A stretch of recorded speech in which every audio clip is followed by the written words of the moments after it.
Hello and welcome to the H2P Podcast here on DK Pittsburgh Sports Podcast Network. I'm your host, Gary Morgan. With me, as always, the beat writer for Pitt Athletics over at DK Pittsburgh Sports, Corey Crisan. How you doing, sir? What a different feel we have this week, huh? Way different vibe compared to the previous month and a half of this Pitt football season. Yeah, I mean, what a difference a week makes. I mean, last week we talked basketball with you. Bluntly, we would have done that anyway. It's the only time to really squeeze that in before Pitt tips off. So, it was good timing with the bye week and everything. That said, it was a welcome break from talking about what had been a pretty miserable football season. So, Pitt makes the quarterback change. They go to Christian Veillere. We can probably forget about all the drama, who chose it and why and all that, and move on with our lives because that's what Pitt's doing. If you look at the stats, not really impressive. 12 of 26, 200 yards, 2 touchdowns, no interceptions. You'd call that game management. If you watched the game, no, Christian Veillere's got something. I mean, what did Definitely you does. think, man? I feel like he kind of made a statement there after starting out cold. At minimum, and yes, he started 0 for 5, in fact. So if you want to remove that 0 for 5, 12 of 21 in a way, with no interceptions, by the way. The thing that I imperatively noticed with Christian was the feel of the game, the flow of the game, the rhythm that Pitt's offense was able to get into at more than one juncture of this football game. Compare and contrast the Virginia Tech game versus the Louisville game just from a sheer offensive standpoint, okay? Pitt got literally half of its yards, 49% to be facetious, from two splash plays that resulted in touchdowns, right? The Means Right. 75 yarder and the Sebo Flemister screen. This was not that at all. This was Christian spreading the ball around to what? 6 different receivers. And if I look down here, I'm looking at the game book. 6 different receivers. Bud Means looked as good as he looked all season, if not the best he's looked since what, that 2022 Sun Bowl. Those I two mean, actually looked like they had a little bit of chemistry. yeah, I mean, 6 targets, 4 catches for Means, 9 targets for Mumfield, only 3 catches, but he did have the touchdown. Kenny Johnson looks like something, man. He looks Mm. like a player for this Pitt team, and he's really encouraging. Gavin Bartholomew only got 3 targets, but he made the most of them. Couple catches for 33 yards. Look, I think the most important thing that Christian did, and you probably read it in my game story if you're listening to this, is that yes, the stats don't explode off the page, but what he was able to do in just giving this Pitt offense another step to build upon. At minimum, yes, you can agree that he took care of the football. He did manage the game because the defense was so outstanding, and that's a whole nother point in and of itself. But I think Christian, this wasn't a Nate Yarnell situation either, meaning the Western Michigan game from last year where Nate threw it 12 times, didn't throw an interception. He took care of the football and gave it to Israel Abanikanda. That didn't really happen here. What I think happened on Saturday against Louisville and Pitt with a big upset over a top 15 team was Christian seized command of this offense. He was able to situationally apply and situationally provide and situationally execute. You know, all season long, even going back to Phil Dracovic, and you look at what Gavin Bartholomew has said, and Sebo, and all these other guys on the offense, Yeah. and Cradle, and all these other guys, execution, execution, execution, execution. That's what it came down to. This offense simply executed in the spots that it had to execute, and that includes towards later in the game where they had to kill some clock off, and they found a way to do that to keep Louisville out of the game. Christian didn't just go out and make plays. He also did enough to help keep Louisville out of the game. They kept the Louisville offense off of the field, and that is huge, especially when this defense, as I said, played as well as it did, created turnovers, created havoc, and was really successful on 3rd and 4th down. Yeah, I mean, I came out of that game knowing two things, Corey. I feel like, first of all, Pitt now does have a quarterback. I think that I feel good enough to know that he's worth a look the rest of the year, right? There shouldn't be any waffling, I would think, just from what we watched. No. And second, MJ Devonshire is going to be an NFL draft pick one day. For talent, now he has been rocky to start of this season. I think you'll agree with that. He hasn't Yes. had it all together this season. But I think it was 5 pass breakups, 4 pass breakups. It was a lot. And then, of course, if he picks that ball off, he's gone. His speed is so reliable and is so just high class when it comes to thinking of a defensive back that can close. And then once he secures that ball, he can find a hole and go. Like his criticism for the punt return game is one thing, but his athleticism as a defensive back can't be questioned. He was able, now Thrash, the top receiver for Louisville, who had an injury, he had 18 targets, but only 9 catches. And then their next targeted guy, Kevin Coleman, had 10 targets, but only 5 catches. So even then, 29 to 51, that's what it turned out to be, for the passing, as far as the target share is concerned for this Louisville receiving corps. And the Pitt defense, and Devonshire especially, did such a great job on them.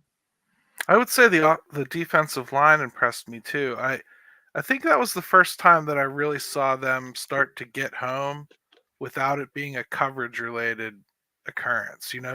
They were forcing the issue. They were in his face before he had an appropriate amount of time to make any kind of read. Sammy Okunlola needs to start. Yeah. Enough of Nate Temple. All due respect to Nate Temple, I've seen enough of him. Sam Okunlola needs to start. He's the future and the present of the position. Now, Danielson and Green, you can't really make up for what Kalijah Cansey did. You just can't.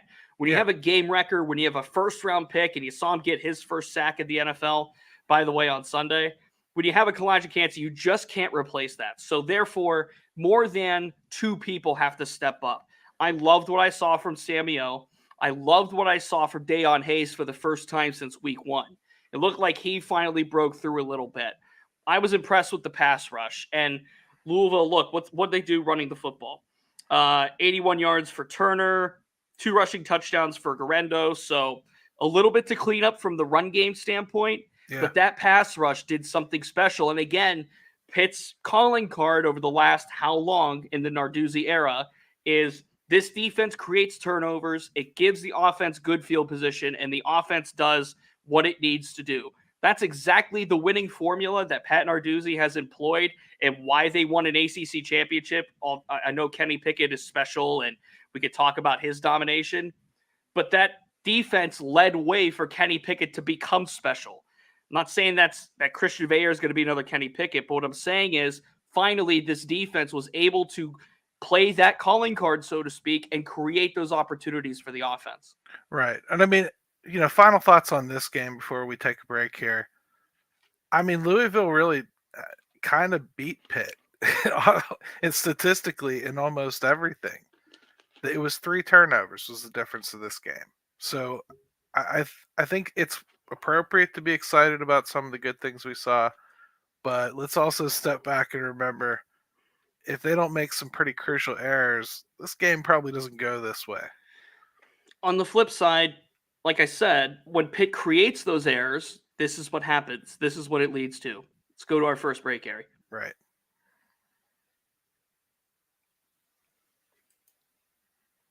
All right, welcome back to the H2P Podcast here on DK Pittsburgh Sports Podcast Network. Gary and Corey with you. We just got done talking about Pitt's surprise win over Louisville. And we're going to look a little bit at the road ahead. We had, I think, mentally taken bowl eligibility off the table for this team this year. And even now, Corey, the road ahead, there's not enough left on the schedule at 2-4 to get there without beating another ranked team.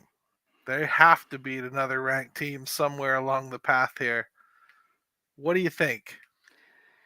Yeah, the schedule ahead does not favor in Pitt's way. At Wake Forest, all of the sudden is attainable and winnable. And we could talk about that as we need to.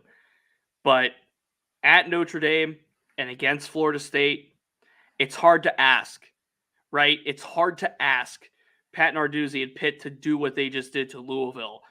Now, to the credit of Notre Dame and Florida State, those teams are not Louisville. They're way better than Louisville. They will be better than Louisville.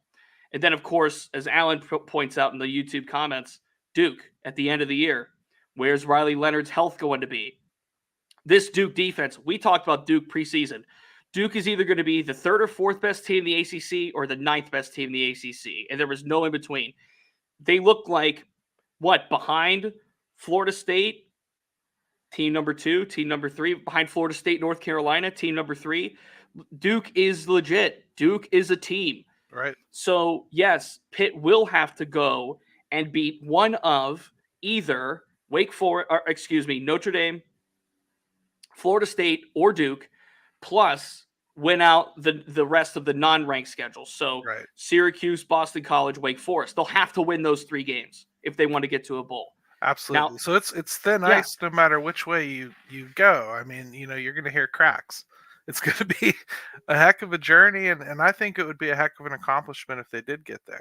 The second guess birds are going to be out big time, though, about why you didn't make the change at quarterback earlier, if that's what happens to get you in position. We just saw them upset a number 14, so seeing number 15 Notre Dame, that's kind of there because of that number 14 that we just upset. Yeah, somewhat, but I'll give you the big but here. Notre Dame was 1 play away from beating Ohio State in that same building that Pitt has to go to. Sam Hartman, give him credit. He made the right call from leaving Wake Forest. He, for my money, has been the best transfer player that is on a new team this year. And I know some people are like, whoa, Penix, the quarterback from Washington. No, he got there last year. Yeah. So Sam Hartman, as like an incoming transfer with a new team this year, for my money, he's been the best in all of college football with his new team. He's been a rock star for Notre Dame. Now, we'll talk about Notre Dame more, obviously, next week before they go to South Bend. But it's hard to ask them to beat Florida State. It just is. This As is what you sit Florida here State and look is at the this year. schedule, though, I think it's fair to say the team will be looking at it 1 week at a time. But you're going to hear the phrase "must win" the rest of the time here. So I think it was important for Corey and I to kind of lay out for you why we feel that's going to be the case, because they can't afford to slip up anywhere here. No, and again, this is with respect to bowl eligibility, okay? At 2-4, Pitt can only lose 2 more games. Otherwise, they're knocked out. Now, put it to you this way, okay? Duke is the final game of the season. Let's say, for sake of conversation, they lose to Notre Dame and Florida State to put them at, after this week against Wake Forest, it would put them at what, 3-6? Yep. Suppose they beat Syracuse in the Bronx. Suppose they beat Boston College at home. It is now, because of the play of Christian Veilleux and the play of the defense, if this Pitt team that we saw on Saturday that beat Louisville, if that is the same team that takes the field for the remainder of the season, I think Pitt has a legitimate chance at being 5-6 going into Duke week. And a win against Duke in the final game of the season gets them bowl eligible. I think that is now the path that Pitt is on. Again, provided Christian plays the way he did and the defense plays the way they did against Louisville. Right. Certainly a path there. Wake Forest, I don't really know what to expect. They've been wishy-washy themselves this year. Anything can happen there. I'm almost like beyond trying to prognosticate what this team's going to do on a week-to-week basis. I need to see week 2 from this entire offensive unit, because I think Christian learned during that game. I think they could actually add some to the playbook. He looked like he picked up pretty quickly on some of the more advanced concepts they tried to drop in towards the end of the game. So we might see this offense actually evolve a little bit. And much of what we saw from Christian on Saturday was a lot of what you and I talked about, what he is versus Phil. He has more zip on his passes. He has a quicker release. His mechanics are more fluid. Those little changes in and of themselves are an improvement that will result in some more executed plays, some more positives for the Pitt offense. But it was more than just having a, let's just say it, better quarterback in. Yeah. It was more than just about that. It was this stuff that Christian did in the process of all of that stuff. He actually looked like he got stronger the more pressure he was under. I just really enjoyed. I thought it's as clean as quarterback play as I've seen since Kenny Pickett at Pitt, and that was in his first game. For me, his first start, I felt he looked like he had a decent presence in the pocket. He was able to avoid the rush a little bit. Seemed to not be willing to just take a sack when there was an opportunity to throw it away. Um, Puts balls in good places on routes. I just think all in all, I saw a lot of good things there, and there's something to build on. So The thing I would put above that is Keaton Slovis's game against West Virginia to start last year. That final drive that he led, that final scoring drive, the touchdown pass to Izzy, some of those plays that Keaton made, you got to give credit where it's due, were really crucial for Pitt to pull that game off. And then, of course, the Devonshire Pitt 6, historic, all of that. I remember you when you say it, but that game for me was always going to be that Devonshire pick 6. Of course. That's always going to be my memory in my head. And so that's you're right. what it's going to be. But you can't lose sight that Keaton played really well. And Pitt probably doesn't win that game if he doesn't play as well as he did. All right. Hey, Corey, I'll tell you what. Let's take an early second break because I think we have a lot of cool little odds and ends I want to get to here in the last segment. All right, and we're back to the H2P Podcast here on DK Pittsburgh Sports Podcast Network.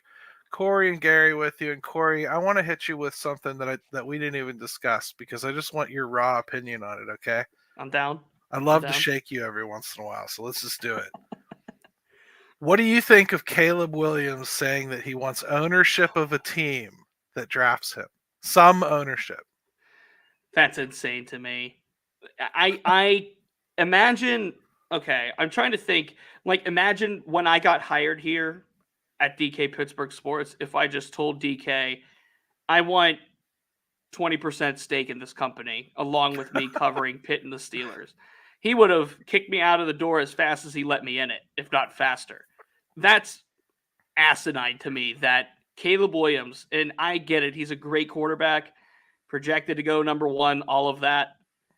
This might tempt the team to not take him number one, perhaps. But point is, that is awfully daring to ask. And I don't have much money to bet, but I would bet it that the teams will not oblige that.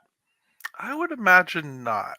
In fact, I'm not even sure if the NFLPA would like that. I don't know. Like we'll have to see. But I thought it was interesting. I just wanted to get your take on it. Another Aaron Rodgers situation, I guess. Yeah. So let's talk about a better Aaron Donald and Kenny Pickett, ex-Pitt players. So I mean, we're gonna kind of cheat and talk a little NFL here, but it's the first time Aaron Donald's really facing an ex-Pitt quarterback of note. Anyway. I like how you phrased it, of note. Well, what do you think? I mean, you talked to Kenny Pickett about it a little bit. So what do you think? Yeah, today on the South Side, in the middle of my gathering of Steelers info, it's, hey, there's a legendary Pitt player on that other side of the ball lining up 3 feet away from you in Aaron Donald. And, you know, Kenny Pickett obviously was not a teammate of Aaron Donald's here at Pitt. But Aaron Donald is known to come back and work on the South Side, which is kind of funny because, like, an NFL player, you would think that he'd stay at his NFL complex, but that LA Rams D tackle does come back and work at the Steelers and Pitt joint facility in the offseason. Yeah. So, yeah, Pickett has had some run-ins with Donald, friendly run-ins, and I thought it was funny today. You know, I asked him, I was like, do you have a relationship with him? What's it like? You know, have you seen him around? And Pickett was like, yeah, you know, when I first got here, you see him working out and you're kind of intimidated. Like he graduated high school early, Pickett did, and he comes to work out early on the South Side as a high school senior. And there's Aaron Donald running drills with rubber knives and whatever he does.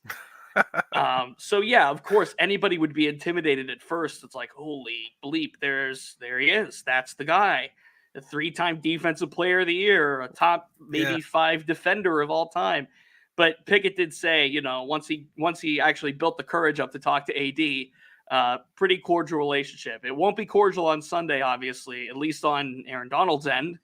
But I thought that was a cool dynamic. As you said, a Pitt quarterback of note. I haven't dug into the research if he's faced like Peterman or any of those guys, but I think it's interesting that we'll have a little Pitt on Pitt action. I always love it when like the college guy lines up against the other college guy. They went to the same school or they were teammates or anything like that. It's like one for me.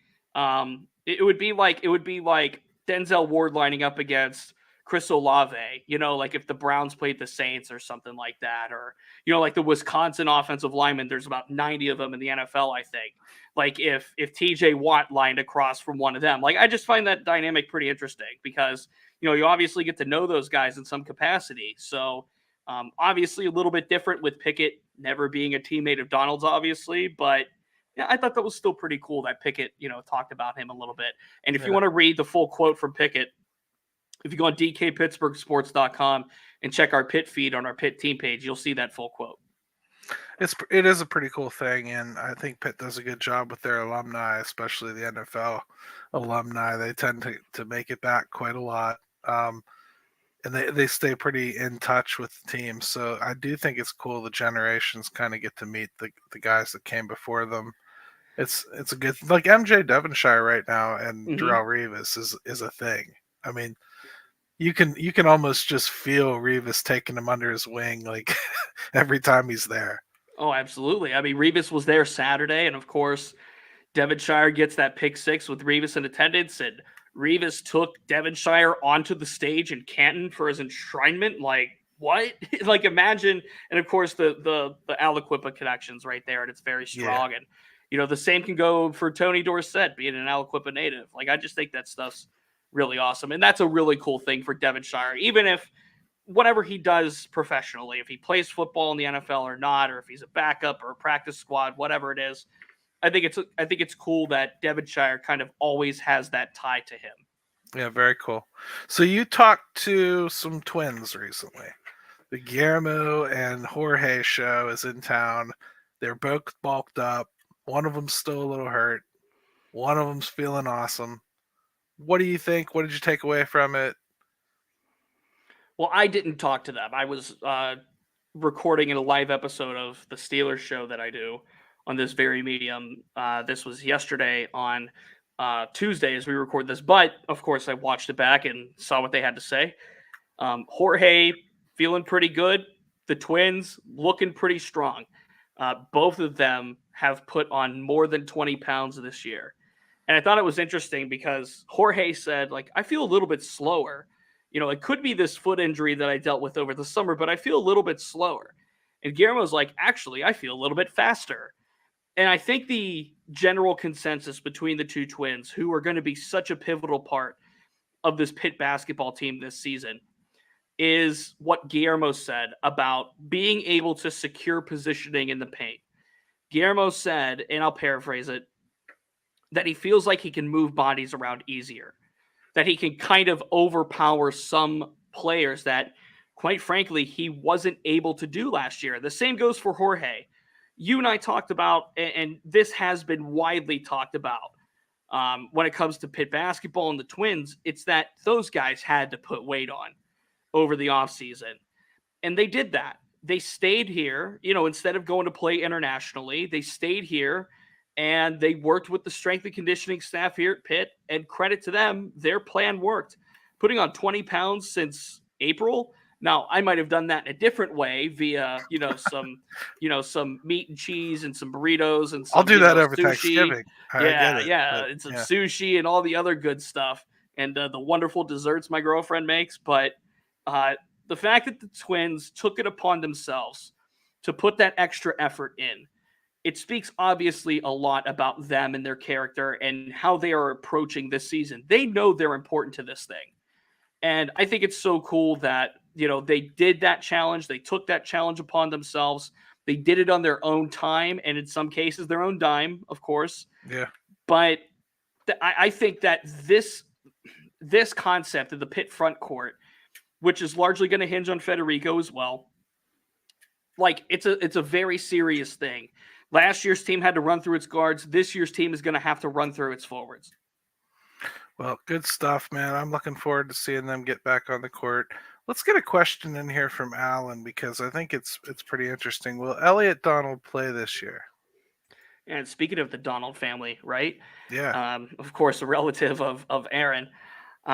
That's hard to say at this point because when you're Pitt and you have a David Green and a Devin Danielson up the middle with some Sean Fitzsimmons and some DeAndre Jules mixed in, I don't want to say Donald's getting pushed down the depth chart, but it also feels like that's what this is. And you want to see Elliot Donald play because what if he's as good as Uncle Aaron? You don't know. I don't know if he's going to get a lot of playing time this year. Now, this team has gone through a lot of injuries. Maybe late in the season you see Elliot. I believe his red shirt is burned already. So that is a little bit of a concern that Elliot Donald hasn't seen the field. But why is that happening? Is it because he hasn't developed like they've wanted him to? Is it because he has 2-3 veterans now with Danielson and Green and Jules that are just ahead of him? It could be a little combination of that. But as of this point, if we haven't seen a lot of Elliot Donald through 6 games, I wouldn't expect to see much of him through the final 6 games. I tend to agree with all of that, Corey. But I figured I'd let the experts say. Well, Alan's the expert because that's a fantastic question as he asked. Will Elliot Donald play this year? And he follows it up. I think he's a sophomore this year. I think you're right. I could do a quick Google while Gary gives a counterpoint there. No, I mean, I think that when your team is very veteran built, it does get harder for some youngsters to really get on the field. And I think they're working through what was a super deep defensive line. This is the last wave of that old guard, I think, that's kind of working its way through. I think then you'll start seeing more players like this get a chance next year. Redshirt sophomore is the answer, by the way. Redshirt sophomore. So he did burn the red shirt. So both Alan and me were correct on that. There you go. All right. So, hey, next week, Wake Forest. It's an afternoon game for once. That's nice, right? That'll be cool. We'll get it. And that looks like we have 2 afternoon games in a row. The Notre Dame game is going to be in the afternoon as well. Not noon, though. Not noon, though. Come on, ACC. Help me out. Not noon. We can't be part of that big noon. No. So we'll see what happens with that. Maybe we'll play Penn Boston State, Ohio College State gets noon. You go over to the We Are podcast with Corey Geiger. He's doing cartwheels because these Ohio State, Penn State top 10 matchups are kicking off at noon. Oh, that's so great. It's so much better, I think, for the game, though. Oh, I love noon kickoffs. Me too. I'll take a noon kickoff 100 times out of 100 and twice on Saturdays. It's the best. Noon kickoffs to me are the essence of college football. Totally agree with you, man. All right, hey, that's enough for me this week. I think we should end the show the way we always do. H2P.